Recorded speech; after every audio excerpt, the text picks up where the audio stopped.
Well, this morning was a very heavy conversation, but that is what we're here for. And I think the next session leads beautifully along into the next steps. Our next session is regarding respectful industry practices. So thanks to the producers or to the presenters this morning. It is great to see this big of a crowd, especially first thing in the morning. I hope you got some refreshments and everybody's topped up and ready to sit through the next few exciting sessions. This Respectful Industry Practices is sponsored by Newmont Coffee Project. So thank you to them. Our 10:30 to 11 panel is industry guideline development for safe community and work camps, and it will be led by Rebecca Rogers of Newmont. So I'd like to bring her as a moderator to the front to introduce her speakers.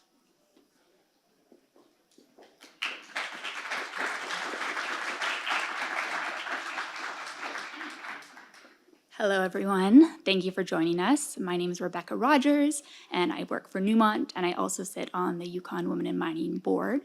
And today I'll be joined with Anna Barley, founder and CEO of Strategies North, as well as acting interim executive director of Yukon Aboriginal Women's Council, as well as Michelle Dawson-Beatty, vice president of Yukon Women in Mining.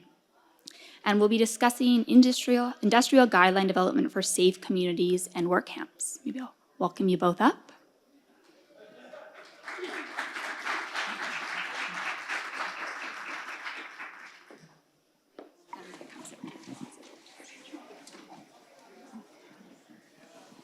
Okay. Is that working? Yeah, okay. I'm going to also sit with them because it feels a little bit more casual. So maybe starting off, we can have each of you give a brief introduction to yourself and sort of the work you do. Sure, thanks. Am I on? No. Now am I on? It was already on. Oh, okay, sorry. Mic technology. So my name is Anna Barley. I'm the acting executive director for the Yukon Aboriginal Women's Council. We just celebrated our 50th anniversary. I see some familiar faces that were at our gala to celebrate. And so our primary objective is to support Indigenous women, girls, and gender diverse people in the Yukon, and our territory stretches for the entirety of the Yukon territory, as well as northern BC, some of those remote communities that are serviced here in Whitehorse.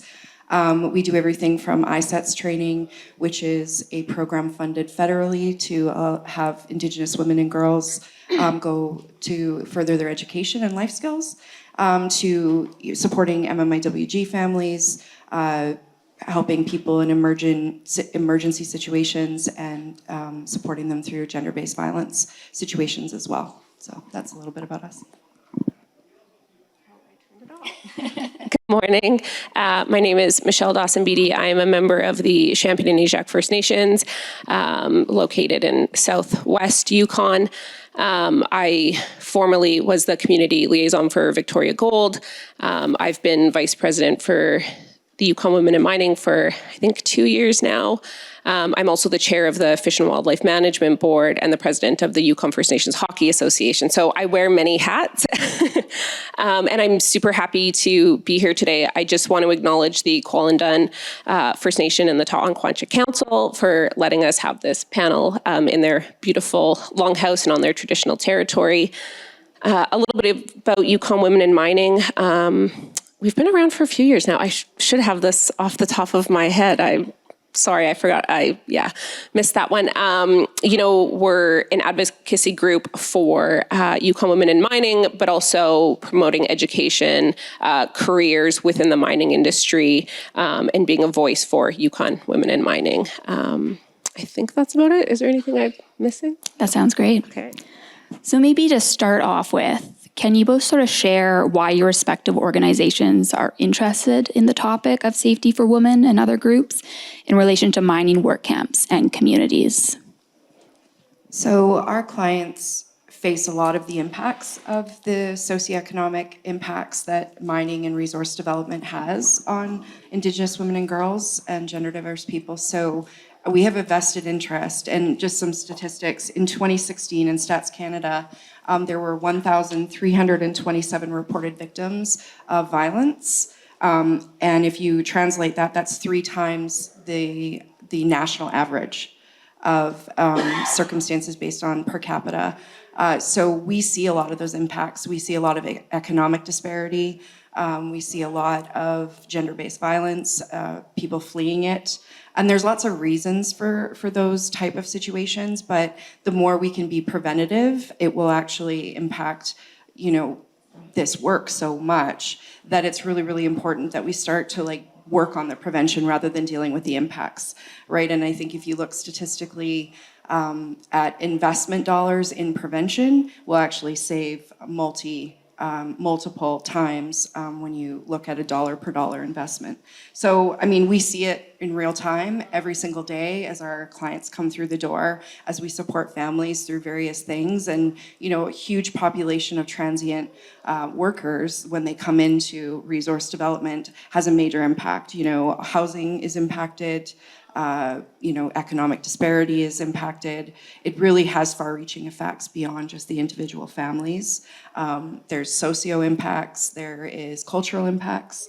The more land that's developed and unable to be accessed in the traditional ways and cultural protocols, that has an impact on people's mental health. So I could go on and on, but it impacts us on a daily basis and the clients that come through the door. So that's why this partnership that we're exploring with YWAM is really, really important to us, and why our president is advocating for the work that's being done with this group. I think from our standpoint, it was really brought forward from one of our member organizations that there was a gap in how to address these issues. This company was taking a proactive approach about how can we create more safer workspaces for women, and especially Indigenous women in our camps, whether that's, resource extraction or construction camps, just any major project. So, we've kind of seen it through the socioeconomic process that there is a lack of information on how companies can implement these safe practices. What else am I missing? Sorry. I'm totally drawing a blank here. Sorry, guys. That actually leads quite nicely into the next question. Anna, you really touched on the importance of prevention and the value that can bring. Can either of you sort of speak to some sort of more specific examples of potential impacts mining or other major industrial projects can have on Indigenous women, girls, other gender diverse people, either in sort of the communities themselves or in camps? Yeah, I think, again, that statistic that I shared with you just recently, that's just one description of some of the impacts that are felt, and I've got a big list here.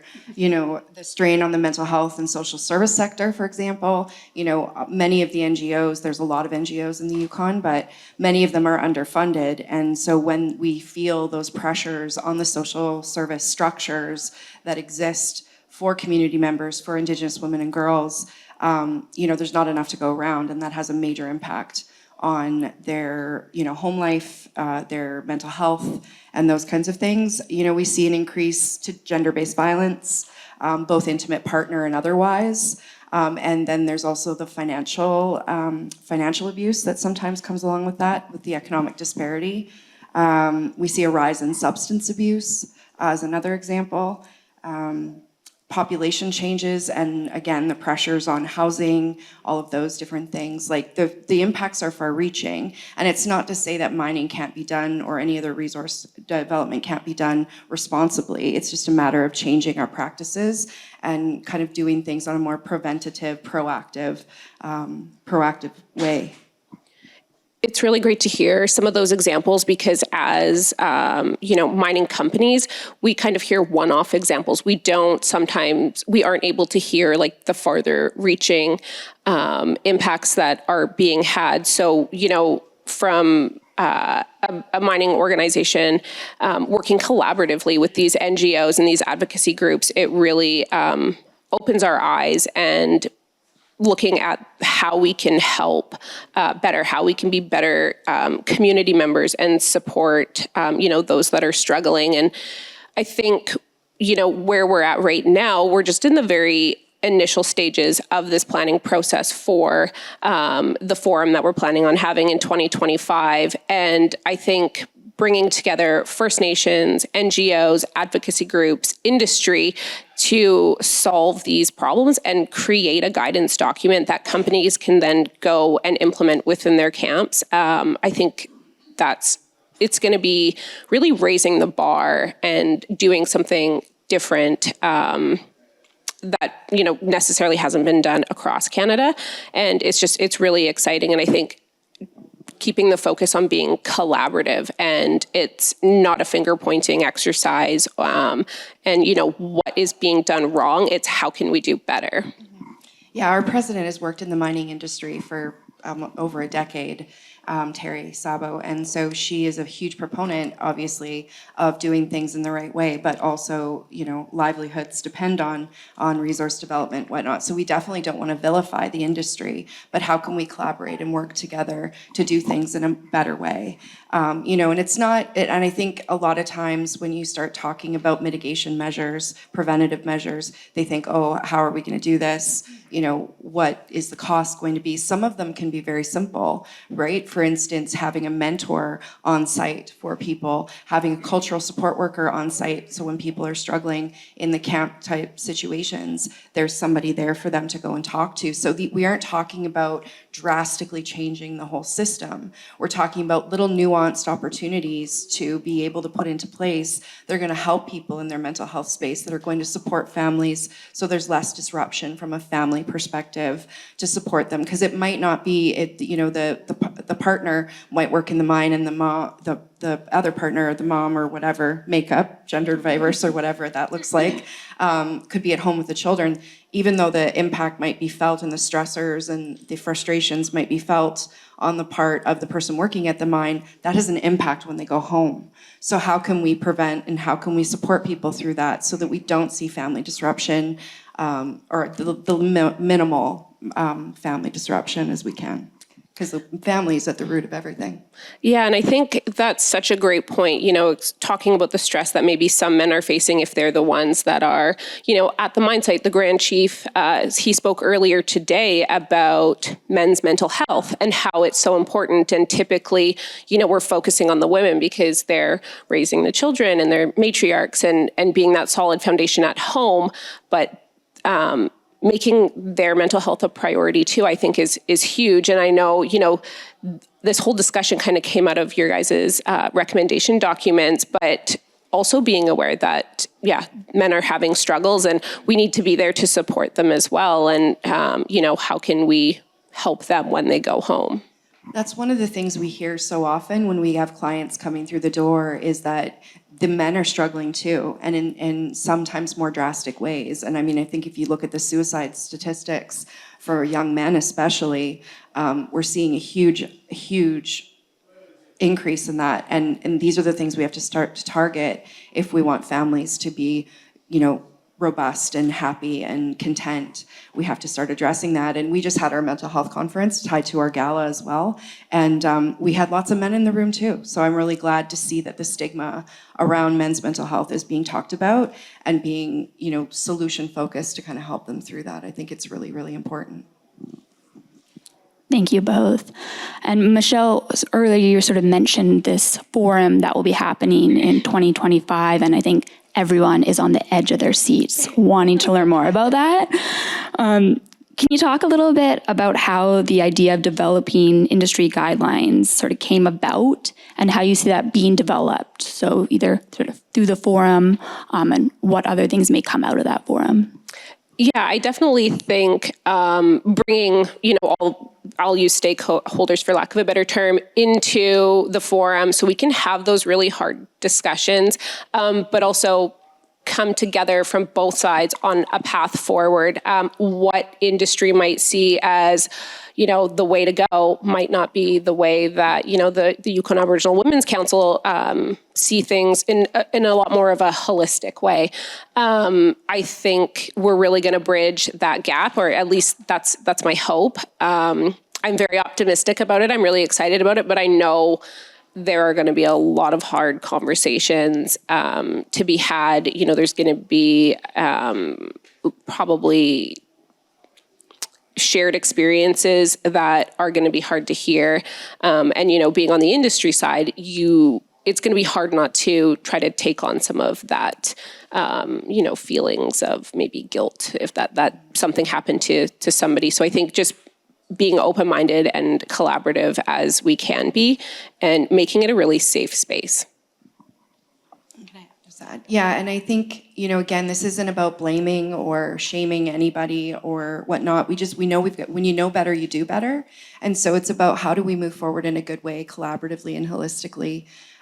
You know, and a lot of this came to light because we did a gender-based analysis on resource extraction in the Yukon in 2021, I believe it was completed. And the report was staggering, right? Like there's a lot of hard statistics that we have to have a look at and we have to actually put on the table and discuss so that we can figure out better ways to move forward, because we don't want to see these incidents continue. We don't want our MMIWG numbers to continue to rise, which they unfortunately are.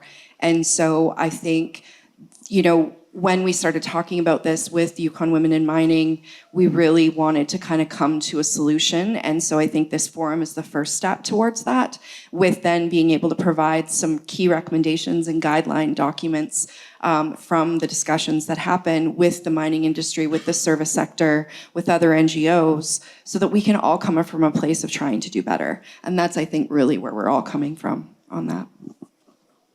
Thank you. I hear the value of sort of collaboration really lies at the heart of a lot of this work. Anna, could you tell us why it was important to partner with Yukon Women in Mining on this work? Well, I think you know, each of the representatives on the Yukon Women in Mining work in industry, so you're coming with that lens, but also have their own lived experiences. And I think when you find commonality and a value structure that kind of matches up, I think it's a great way to come together to find solutions and to move forward.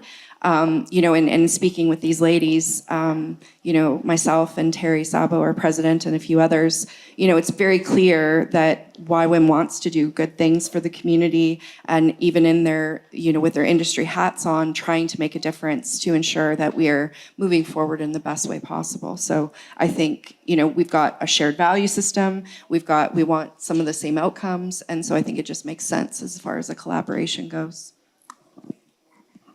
Yeah, I think, you know, I mentioned it earlier that we might, as industry, we might not hear some of these stories. And yes, I am a First Nations woman in mining. I've been very fortunate in my career that I have not experienced any gender-based violence or, you know, some of the negative impacts that we talked about. I've had some really great mentors in my career who've really guided me along the way. And so just personally, if I can do that for the upcoming generation, but have better best practices, you know, that's great. And, you know, I think that this is, you know, advocacy is huge for the Yukon Aboriginal Women's Council. So just bridging that gap again where, you know, we might not hear some of these stories and we might not know all of the little details of things that are happening within some of these camps. It was no question to partner. And yeah, I feel like it's been a really great process. And you know, we've had a bunch of meetings about, you know, what is this going to look like and what our key priorities are. And yeah, we're still very much in the beginning stages, but I am very excited about it.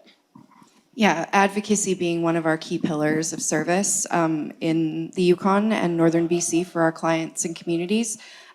This is huge for us, and it's been, you know, we've wanted to be able to put something in front of the mining industry to be able to kind of impact in a positive way some of the impacts that we're seeing. And I think having good partners, industry partners, in addition to other partners, is a really, really important step forward. And I think that in the past that there has been a distinct separation between the NGO sector and the mining industry, and I think that's changing and that's exciting. I think a lot of mining activity, they're trying to be more proactive. I think this forum and then the corresponding toolkit, for lack of a better term, that we're going to be able to provide, I think is going to have far-reaching impacts. And I always say that UConn is kind of ahead of the curve a lot, and I think in this space we are going to be ahead of the curve for sure. Thank you both. Diving into sort of more the logistics of what the forum will look like, can you talk a little bit about who would be invited to attend the forum, when it will happen, and how can companies or interested communities get involved in this work? Everybody's invited. Like I said, having mining companies there, but also, other major construction companies, anything with like an industrial size camp. Definitely, Yukon First Nations, other NGOs and advocacy groups, I think, in my opinion, is key. And government. I think it's definitely key to have the, it used to be called the Women's Directorate. I'm not too sure what it's called now. Wage and gender equity. Oh, yeah, there you go. I think that is very important because, they can help implement some of these changes through like the regulatory process. Also, I think YESM is a huge one to be there because we see the gap through, some of these socioeconomic impact analysis studies that have come out. Is there anyone? Yeah, I think we need stakeholders, for lack of a better term, from all the various sectors. I think it's really, really important that we come together to have a collective conversation around how the impacts are felt differently depending on the groups, right? So I think the social service sector, I think of even the jail, the corrections center. There's lots of different stakeholders, I think, that have an important role to play and really vital information to share with us as we move forward in this space. And I don't see this forum and then the guideline document or whatever we end up calling it being the end of it. I think this is going to be an ongoing work that needs to be constantly revisited and evaluated because things change, right? Dynamics change, government changes, all of the various things that are happening, environmental considerations change. So it's something that's going to need to have a lens on it. And I think, again, that's why it makes sense for this partnership and this forum in this way, so that we can put something out there that's going to help a lot of people. And I think like Michelle said, everybody's invited. We don't know where yet, and we don't have the dates yet, but we will. But I think it's a really exciting time, and these partnerships are key to making a difference in the Yukon. Yeah, and where we're at right now in the planning process is we've kind of put out like a tender. We've received a couple proposals, so it's just, again, meeting with the Aboriginal Women's Council to decide on who the lucky organization is that will be taking this on. And a way to get involved is sponsorship. That is huge. And, just expressing your interest, whether it's, of somebody who might be a great speaker or, if you're looking for information and you're not finding it, suggesting a panel discussion or something like that. But I definitely think sponsorship is going to be a huge one. And I also think, sorry, when we met at Roundup last year, there was a number of organizations that signed on to the MMIWG strategy. Yeah, and I think that is a huge step. It's in supporting this initiative. Yeah, so you may or may not be aware, but the Yukon Advisory Committee on MMIWG established both the MMIWG strategy and the implementation plan that was just released last year.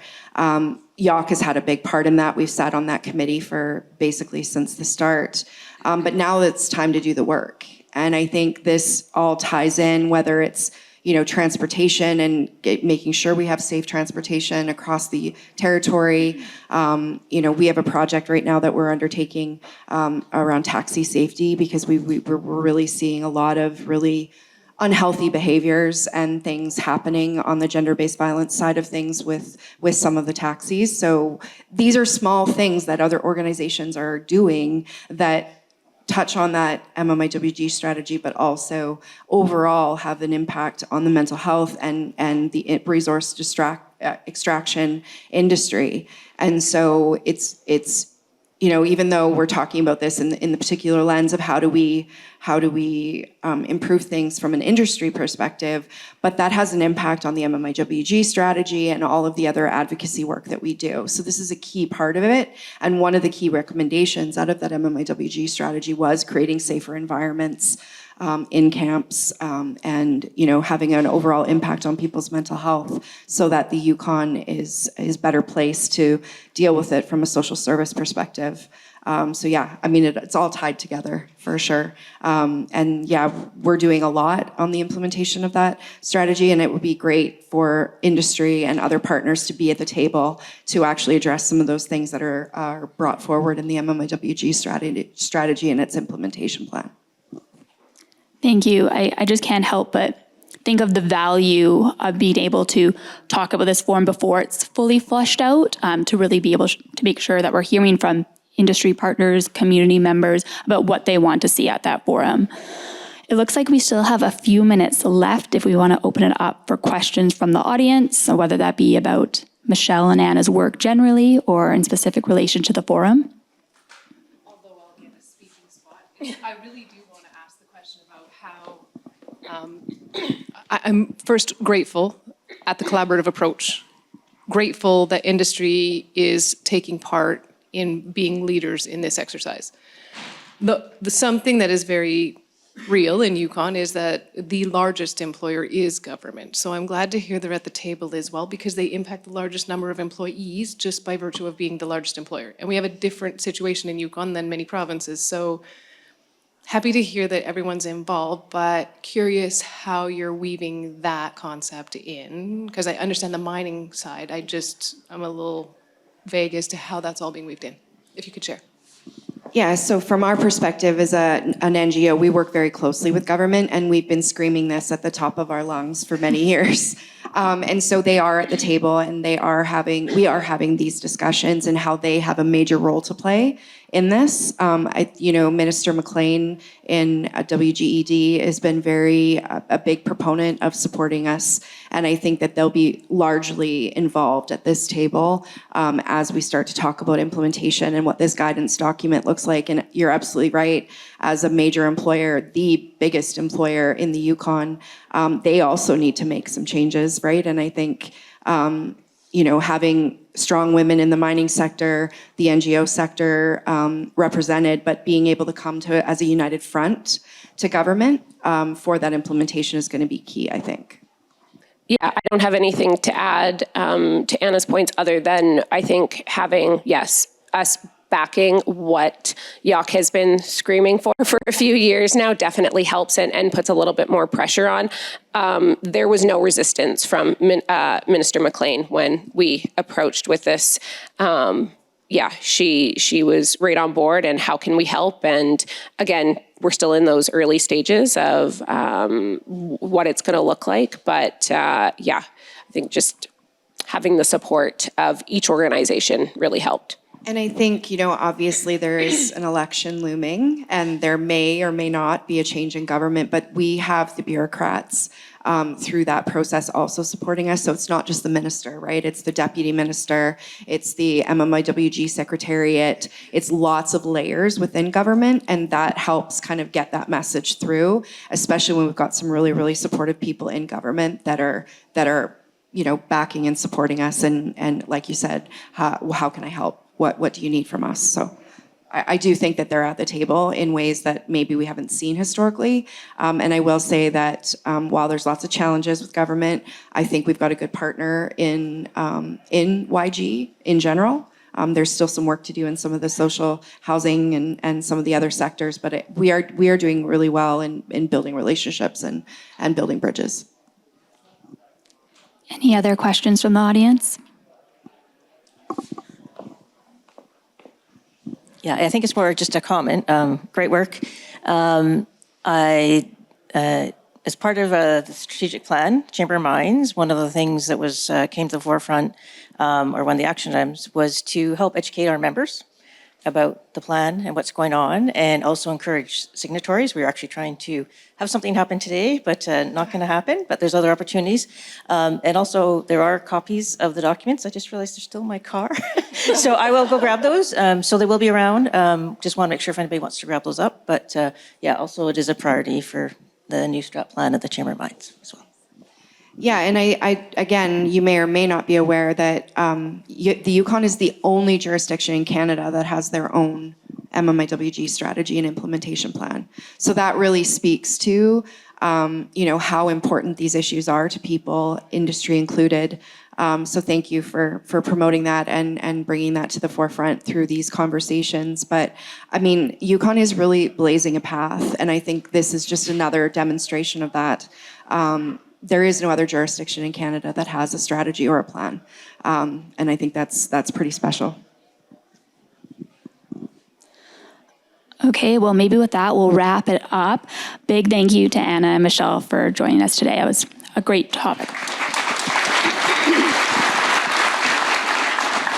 We will have our AGM in the Longhouse. So if there's anybody who's maybe interested in coming on the Yukon Women in Mining Board, that would be the great time. We're always looking for new board members. It is a volunteer board, so the more the merrier. And I think that's it.